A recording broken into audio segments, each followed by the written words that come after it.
पिछले ट्यूटोरियल में हमने पहले से ही बॉक्स में पार्टिकल के आधार पर प्रॉब्लम्स को देखा है और हमने प्रोबेबिलिटी डेंसिटी की गणना की है और हमने बाउंड स्टेट एनर्जी प्रॉब्लम्स को भी देखा है। तो अब हम प्रोबेबिलिटी करंट डेंसिटी और कुछ और प्रॉब्लम्स के आधार पर प्रॉब्लम्स को करना शुरू करते हैं जो आपको और अधिक फ्लेवर देंगे। ट्यूटोरियल का पहला भाग है और यहाँ प्रॉब्लम 3 खोजने के बारे में है।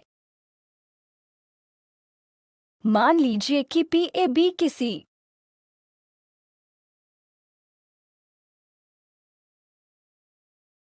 विशेष टाइम t पर A और B रेंज के बीच के पार्टिकल को खोजने की प्रोबेबिलिटी है। तो यह प्रॉब्लम यह दिखाने के लिए है कि प्रोबेबिलिटी डेंसिटी का डेरिवेटिव A पर टाइम t पर करंट डेंसिटी माइनस B पर टाइम t पर के बराबर है, जहां यह करंट डेंसिटी की परिभाषा है JXT। तो JXT कुछ भी नहीं लेकिन प्रोबेबिलिटी करंट डेंसिटी है। यह पहला भाग है। पहले भाग में हमारे पास प्रॉब्लम है जिसमें हमें बॉक्स में पार्टिकल की प्रोबेबिलिटी का पता लगाना है। हम रियल होने की पोटेंशियल लेंगे। दूसरे भाग में पोटेंशियल को कॉम्प्लेक्स पोटेंशियल V शून्य माइनस I गामा द्वारा रिप्लेस किया जाता है। तो जहां V शून्य और गामा रियल क्वांटिटीज हैं और यह पोटेंशियल कॉम्प्लेक्स है, तो प्रोबेबिलिटी कैसे मॉडिफाइड होगी और प्रोबेबिलिटी की दर क्या होगी और यह कैपिटल गामा के टर्म्स में क्या होगा। आइए हम शुरू करते हैं। पहले ट्यूटोरियल की तीसरी प्रॉब्लम। तो हम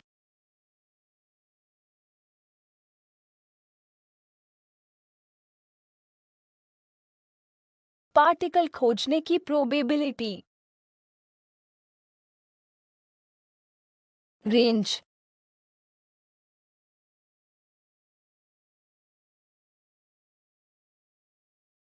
A लेस दैन बराबर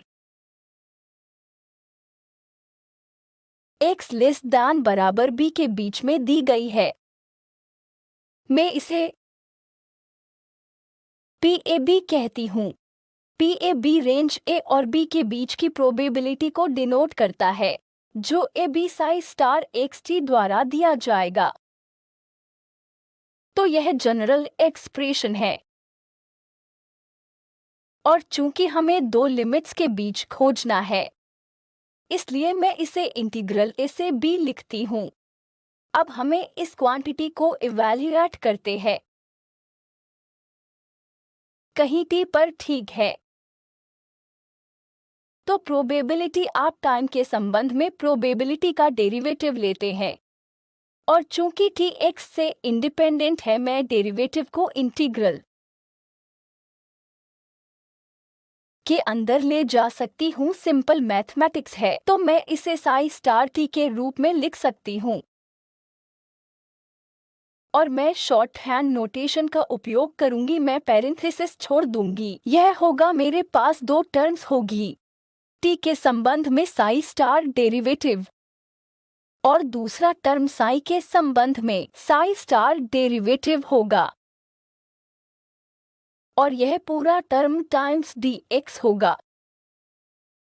तो अब हमारे पास यह है। अब हमें इसे दिए गए क्वेश्चन की फॉर्म में फिर से लिखना है, जिसे हमें इसे प्रोबेबिलिटी करंट डेंसिटी के रूप में लिखना है। अब अगला स्टेप यह होगा कि हम टाइम डिपेंडेंट श्रोडिंगर इक्वेशन लिखेंगे।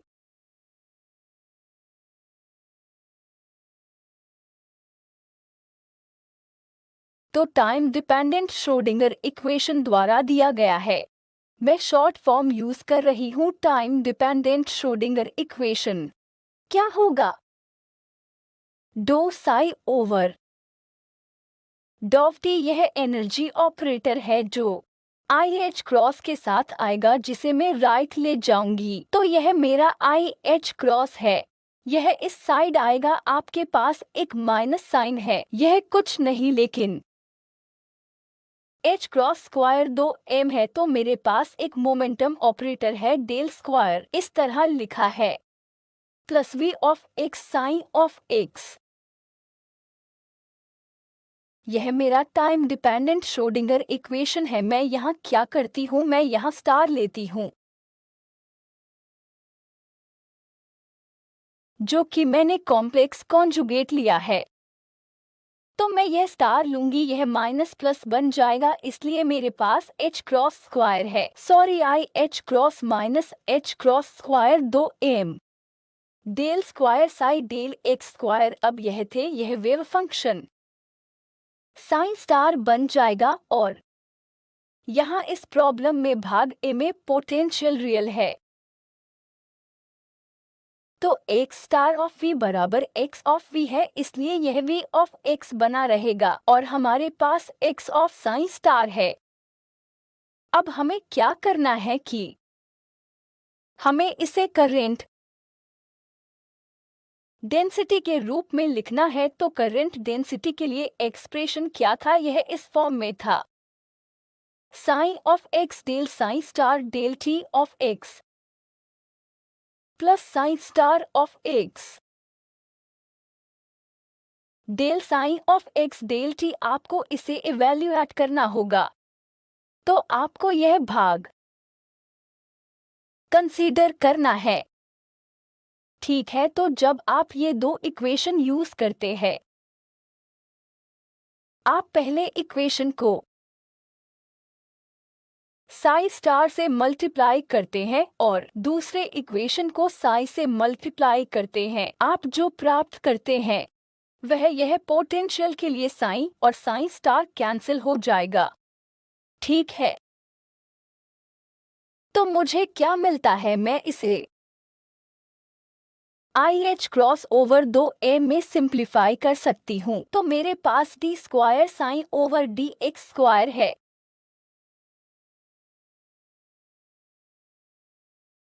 तो पहला टर्म स्टार होगा, और मेरे पास साइन ऑफ x माइनस मेरे पास d square psi of x। ठीक है, अब मेरे पास यह है, तो अब मुझे क्या करना है, मुझे इंटीग्रेशन बाय पार्ट करना है, और फिर इंटीग्रेशन बाय पार्ट करने के बाद जो मुझे मिलता है वह सिर्फ एक सिंपल फॉर्म है, जो मुझे मेरा एक्सप्रेशन देता है, जो यह एक्सप्रेशन है dp बाय dt। तो मैंने इन क्वांटिटीज को सब्स्टिट्यूट किया है, और मैंने पहली इक्वेशन को साई स्टार से और दूसरी इक्वेशन को साई से मल्टीप्लाई किया है, और मैंने दो इक्वेशंस को जोड़ा है। यह मुझे बस यह एक्सप्रेशन देगा जहां इंटीग्रल dx था, इसलिए जब आप इंटीग्रेशन बाय पार्ट करते हैं, आप जो प्राप्त करते हैं वह है D square D Sai star over dx। जब मैं इंटीग्रेशन बाय पार्ट कर रही हूं, तो मुझे D psi psi of x ठीक है,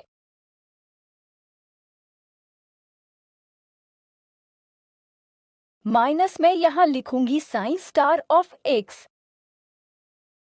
मैं हर जगह पैरेंथेसिस मिस कर रही हूँ, आप इसे हर जगह लिखें या आप बस शॉर्ट हैंड नोटेशन उपयोग कर सकते हैं, x ठीक है। आपको यह फॉर्म मिलता है जब आप परफॉर्म करते हैं या इंटीग्रेशन बाय पार्ट करने से पहले आपके पास यह फॉर्म है, ठीक है। और फिर आप क्या करते हैं कि आप वास्तव में इसे फिर से लिख सकते हैं। आपको इंटीग्रेशन की लिमिट्स डालनी होंगी, तो पहला भाग जब आप x बराबर b डालते हैं, आप a प्राप्त करते हैं, तो यहाँ पहले से माइनस साइन होता है, तो पहला भाग जब x b के बराबर होता है, तो आप j x b minus lower limit, यानी मेरे पास माइनस और माइनस प्लस होगा, इसलिए वह x a होगा। तो अंत में मुझे जो मिलेगा वह है अंत में मेरे पास dPAB ओवर dt।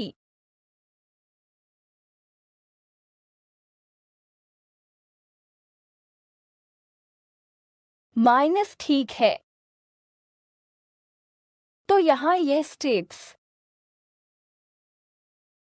को इंटीग्रेशन बाय पार्ट करने आवश्यक है, तो आप यहाँ मैंने इंटीग्रेशन बाय पार्ट किया है, याद है? ठीक है। एक बार जब आप इंटीग्रेशन बाय पार्ट करते हैं तो यह एक्सप्रेशन प्राप्त होगा और फिर आप लिमिट निर्धारित करते हैं और प्रॉब्लम 3 का ए पार्ट प्राप्त करते हैं। तो हम अगले भाग में क्या करते हैं?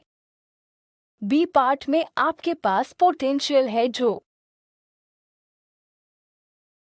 रियल नहीं है, यह इमेजिनरी है। आप एक से पूरे अभ्यास को रिपीट करेंगे जो हमने अब क्या किया है, ठीक है। और फिर हम क्या करते हैं कि हमारे पास एक एडिशनल टर्म या अतिरिक्त कंट्रीब्यूशन होगा जो इमेजिनरी पार्ट से आ रहा है। तो इमेजिनरी पार्ट तो मुझे लिखने दें कि हमें क्या दिया गया है। यह दिया गया है कि P ऑफ T पर अब A और B को माइनस इन्फिनिटी और प्लस इन्फिनिटी ऑफ T से बदल दिया गया है जो इक्विवेलेंट है। फाइनल एक्सप्रेशन जो हम P ऑफ T के टर्म्स में प्राप्त करेंगे वह किसी न किसी रूप में होगा जिसे हमें इस एक्सप्रेशन के साथ तुलना करनी होगी। अब प्रोबेबिलिटी डेंसिटी द्वारा दी जाती है जिसको हमने पिछले दिए गए उदाहरण में कैलकुलेट किया है। मुझे शॉर्ट हैंड नोटेशन फिर से लिखने दें। T बराबर A से B है, फिर मेरे पास साई स्टार साई है, मेरा मतलब वही एक्सप्रेशन है जो मैं साई स्टार V के लिए लिखूंगी। तो मैं यहाँ फिर से लिखूंगी साई स्टार साई और मेरे पास dx है और फिर मैं डेरिवेटिव लेती हूँ तो मेरे पास एक टर्म होगा प्लस दूसरा टर्म होगा उसी तरह।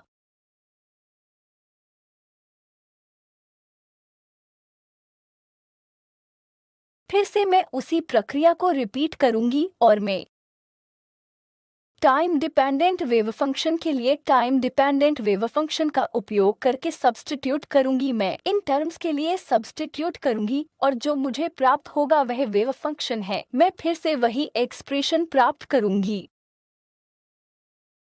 एक्सप्रेशन का पहला पार्ट वही रहेगा क्योंकि हमारे पास वेव फंक्शन का शेष पार्ट सेम है, एक्सप्रेशन सेम है। हमारे पास एडिशनल टर्म है या एडिशनल कंट्रीब्यूशन पोटेंशियल से आ रहा है। अब पोटेंशियल याद है वी कुछ भी नहीं लेकिन वी शून्य माइनस आई गामा है, इसलिए एडिशनल कंट्रीब्यूशन आई गामा से आएगा।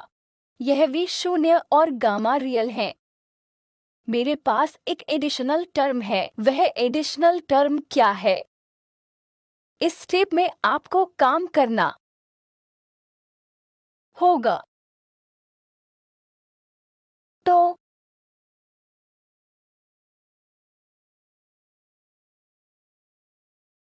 साई स्टार डी एक्स के बीच में ठीक है और ए से बी की लिमिट के बीच में मुझे इसे भी सही करने दे। ए से बी ठीक है। यहाँ हम क्या करेंगे? हमें सेम रिजल्ट प्राप्त हुआ है प्लस पोटेंशियल से एडिशनल कंट्रीब्यूशन मिल रहा है। यह आप सिंपली इस पर काम कर सकते हैं। यह क्योंकि कॉम्प्लेक्स पार्ट है, यहाँ दो कंट्रीब्यूशन होंगे तो हमारे पास दो गामा एच शून्य है, एच क्रॉस नहीं है। अब हम क्या करेंगे? हम ए और बी को माइनस इन्फिनिटी और इन्फिनिटी से रिप्लेस करेंगे। तो जब हम इसे इन्फिनिटी और माइनस इन्फिनिटी से रिप्लेस करते हैं तो मुझे क्या मिलता है? dp ओवर dt माइनस और प्लस इन्फिनिटी होगा।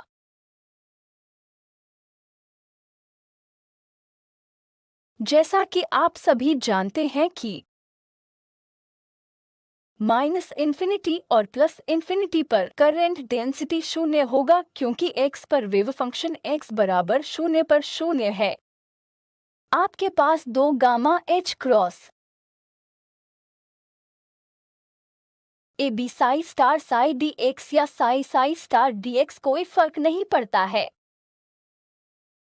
अब ऐसा करने के बाद आप इसे आसानी से ऐसे लिख सकते हैं, यह dp/dt है और आपके पास इंटीग्रल है ताकि आप बस इंटीग्रेट कर सकते हैं और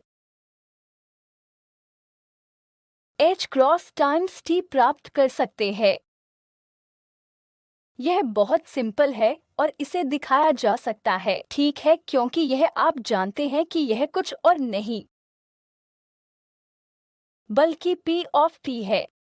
आपके पास dp/dt minus 2 gamma h cross p of t है। इसलिए हमें जो प्राप्त होता है वह यह एक्सप्रेशन है। अब आप इसकी तुलना उससे करेंगे जो हमें दी गई है। हमें क्या दिया गया है वह है e raise to minus t over tau. तो अब टाइम डिपेंडेंट वेव फंक्शन प्रायिकता टाइम t बराबर कुछ t पर इस माइनस इन्फिनिटी से प्लस इन्फिनिटी द्वारा दिया जाएगा और आप वास्तव में गामा के बीच संबंध लिख सकते हैं। गामा क्या होगा? गामा सिर्फ टॉ के टर्म्स में होगा। यदि आप लिखना चाहते हैं तो हम क्या कर सकते हैं, 2 टॉ या टॉ और कुछ नहीं बल्कि 2 क्रॉस गामा है, ठीक है। यह वही है जो हमें मिलता है। फिर हम अगली प्रॉब्लम पर जाते हैं जो कहता है कि अगली प्रॉब्लम में यह कहता है कि आपके पास एक पार्टिकल है जो एक बेलन की सतह पर गतिमान है। पार्टिकल एल लेंथ के बेलन की सतह पर गति कर रहा है। तो जेड दिशा के साथ जेड 0 और एल के बीच है और आर सिलेंडर की त्रिज्या है। पोटेंशियल एनर्जी इसके द्वारा दी गई है। तो 0 और एल के बीच के क्षेत्र के लिए पोटेंशियल 0 है और बाउंड्री पर v इंफिनिटी है। तो आप इसकी कल्पना कर सकते हैं या इसे इनफाइनाइट पोटेंशियल वाले पोटेंशियल वेल में एक पार्टिकल के रूप में मान सकते हैं, जैसे आपने एक डायमेंशनल पोटेंशियल वेल की प्रॉब्लम देखी है कि एनर्जी वैल्यू और एनर्जी आइगन वैल्यू और आइगन फंक्शंस निर्धारित करना बहुत आसान है। ट्रिक वही है, आप स्टार्ट करो, ठीक है। तो यहाँ बेलनाकार कोऑर्डिनेट्स का उपयोग करना बहुत सुविधाजनक होगा, इसलिए मैं इसका उपयोग करूंगी। आप कार्टेशियन कोऑर्डिनेट्स का भी उपयोग कर सकते हैं। एल लेंथ के बेलन के पृष्ठ पर गतिमान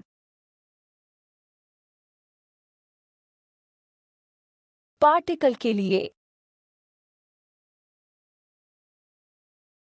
और त्रिज्या r, ठीक है।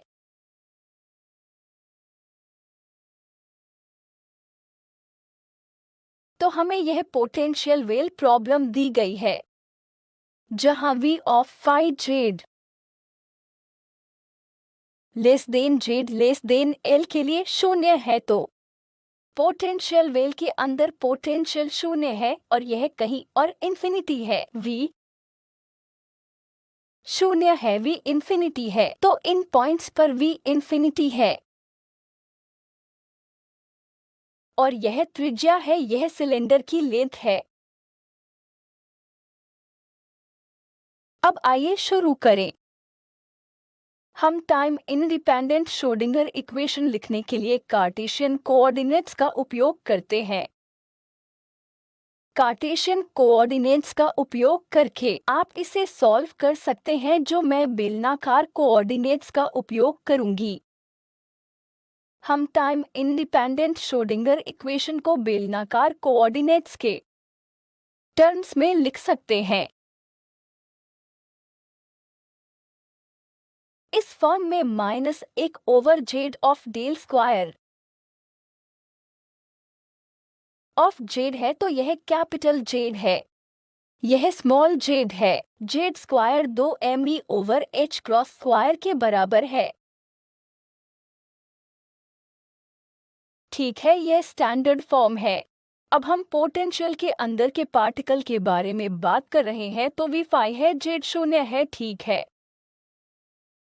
हमारे पास पोटेंशियल टर्म नहीं है। इसे आप कुछ ए स्क्वायर के रूप में लिख सकते हैं।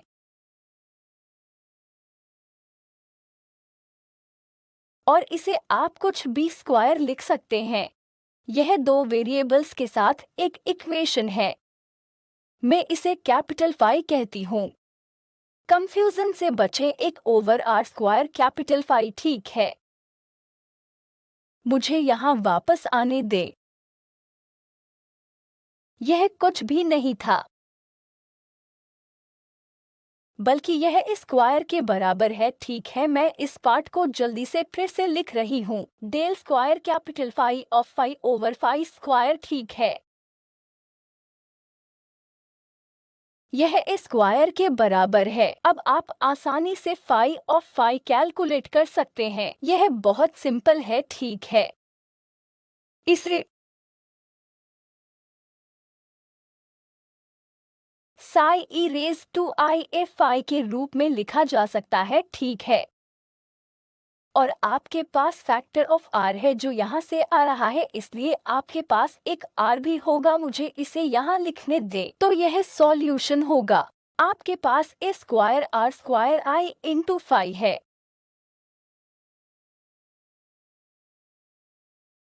अगला स्टेप, कॉन्टिन्यूटी या बाउंड्री कंडीशन लागू करना होगा। तो बाउंड्री पर फाई के बराबर है, यह हम जानते हैं। बाउंड्री पर जो दो पाई रोटेशन के बाद है, पाई कैपिटल फाई के बराबर होगा, जो हमें ए और आर के बीच के संबंध देगा। तो ए एल ओवर आर देगा, ठीक है। इसे फिर से आप यहाँ सब्स्टिट्यूट कर सकते हैं और आपको यह एक्सप्रेशन प्राप्त होता है, जहाँ एक से एन तक कोई भी वैल्यू ले सकती हूँ। यह एल और आर के बीच का संबंध है, ठीक है। अगले स्टेप में दूसरे पार्ट को कैलकुलेट करना शामिल होगा, जो कि सिलेंडर की लेंथ के साथ बी पार्ट है।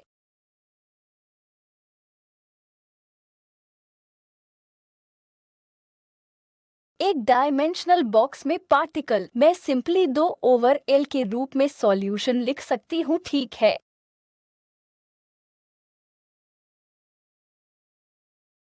अब यह जेड कंपोनेंट है यहाँ सिलेंडर की लेंथ बॉक्स में एक डायमेंशनल पार्टिकल की तरह है।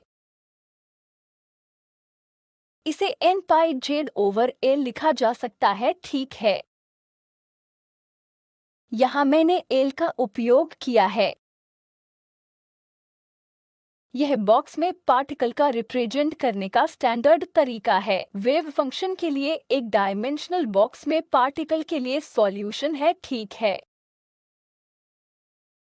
यहाँ से यह अनुमान लगाया जा सकता है कि बी कुछ नहीं बल्कि एन पाई ओवर एल है, ठीक है। तो wave function square root of 2 over L sine B of Z B into Z द्वारा दिया जाता है। अब यह फाइनल एक्सप्रेशन है या energy eigen value H cross square over 2 M times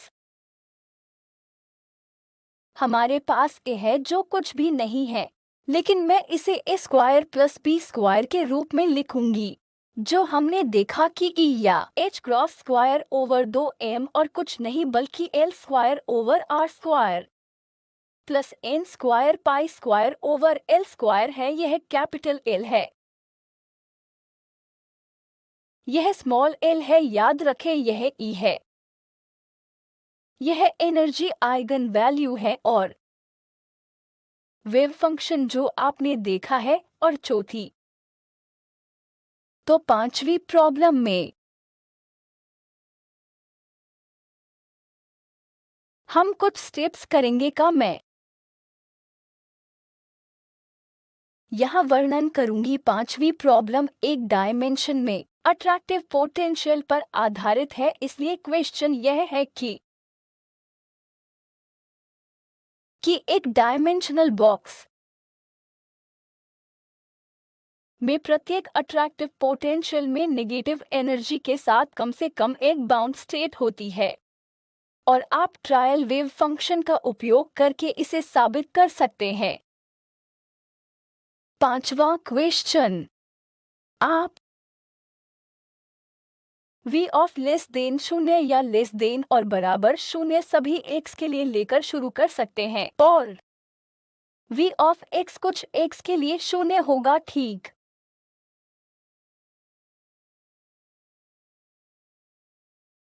attractive potential से हमारा तात्पर्य एक पीसवाइज कंटिन्यूअस वेव फंक्शन से है। पीसवाइज कंटिन्यूअस वेव फंक्शन इस v ऑफ x जैसे कि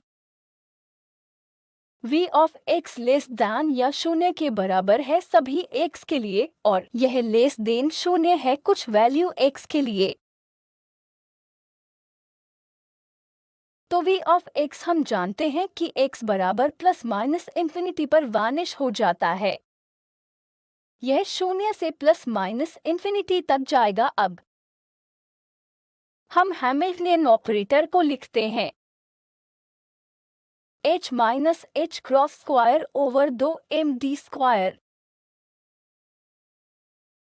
ओवर dx स्क्वायर है। अब हम अट्रैक्टिव पोटेंशियल के बारे में बात कर रहे हैं तो मैं यहाँ mode of x v of x डालती हूँ, ठीक है। v निगेटिव है इसलिए मैंने मोड साइन डाला है। यदि मैं ट्रायल वेव फंक्शन का उपयोग करना चाहती हूँ तो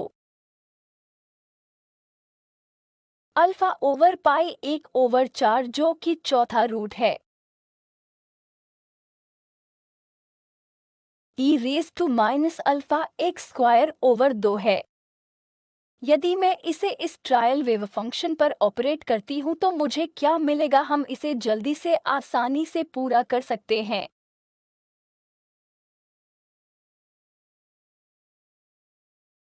हम यहाँ क्या कर रहे हैं, h इस ऑपरेटर पर, ठीक है। जब आप हैमिल्टनियन ऑपरेटर को इस वेव फंक्शन पर ऑपरेट करते हैं आप देख सकते हैं कि इस वेव फंक्शन में यह एक्सपोनेंट है और जब आप इस हैमिल्टनियन को ऑपरेट करेंगे तो आपको एक्सपोनेंट को 2 बार डिफरेंशिएट करना होगा। तो आप जो प्राप्त करते हैं वह है, मैं बीच में आपके लिए ट्राई करने के लिए कुछ स्टेप्स छोड़ दूंगी, एक minus alpha X square v of x और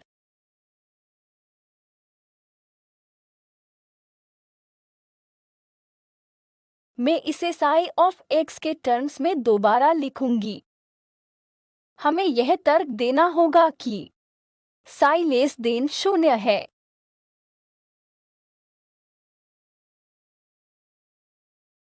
ठीक है, तो हमें अल्फा पर क्या कंडीशन चाहिए कि बाउंड स्टेट। तो जब मैं एक्सपेक्टेशन वैल्यू कैलकुलेट करती हूँ तो इससे मुझे एक बाउंड स्टेट एनर्जी मिलनी चाहिए जो कि नेगेटिव एनर्जी है। तो यदि ई लेस दैन 0 है अल्फा पर ऐसी क्या कंडीशन होगी कि मुझे negative bound state, negative energy या कम से कम एक बाउंड स्टेट मिल जाएगी। मैं क्या करती हूँ कि मुझे वास्तव में कैलकुलेट करना है, ठीक है। आप फिर से दूसरे एंड पर लागू करते हैं, आप वेव फंक्शन को लागू करते हैं। वेव फंक्शन जब आप इस पर लागू करते हैं आपको मिलेगा। तो आप मुझे आपके लिए एक और स्टेप लिखने दें ताकि आप जान सके कि कैसे आगे बढ़ना है, ठीक है। तो माइनस इन्फिनिटी से इन्फिनिटी तक मेरे पास यह संपूर्ण ब्लॉक या यह संपूर्ण एक्सप्रेशन है और मेरे पास साई स्टार साई है। साई स्टार साई एक पार्ट मैं पहले ही लिख चुकी हूँ। आपके पास e रेज टू होगा, मैं इसे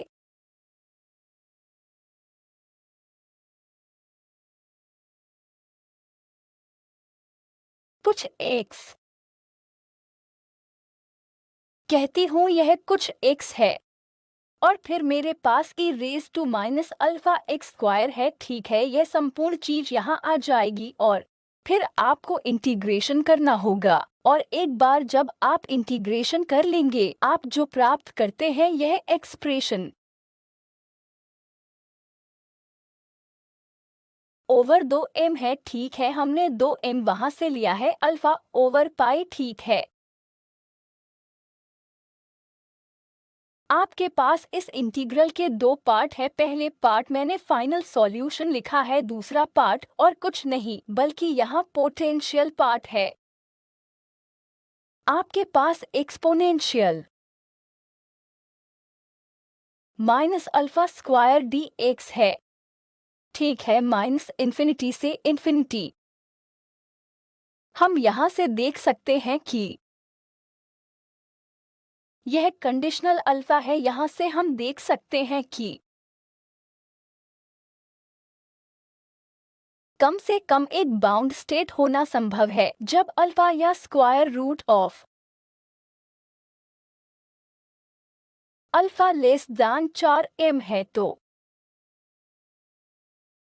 square root of alpha less than 4m over h cross square root pi है, ठीक है, टाइम्स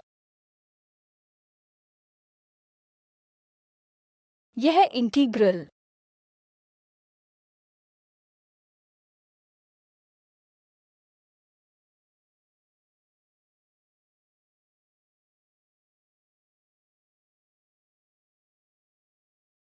अल्फा पर कंडीशन यह है कि